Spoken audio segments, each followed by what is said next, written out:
Yes. Cool. Protrusions. Cool. Alrighty. Here we are. And we are here. And we are here. This is the first episode of a four-part series of marketing exercises I have decided to undergo to provide a wide swath of people interested in obscure music the ability to ponder on the advertisement that is my life. I'm a walking billboard for Oneohtrix Point Never. I'm here to tell everyone that they must, I insist, buy the record. Buy the record. Buy 2 copies. Buy a copy for your friend. Buy a copy for your mom. Not a copy for your dad. Don't. Copy for your sister and your brother. Hell, get a copy for your dog. Don't get a copy for your dad, or I'll come to your house and I'll threaten both you and your father. Don't open that record, Dad. Don't you dare listen to this electronica. Don't you fucking dare. All right, so look, we're going to do a few different things on this show. One thing we're going to do is we're going to listen to records. We're going to listen to music, not my music. Eventually, we are going to listen to my music, but generally, we're listening to other people's music that inspired the record.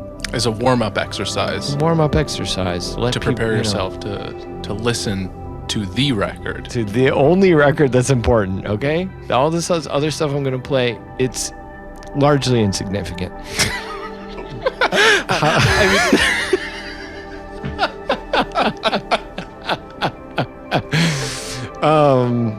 Okay, look.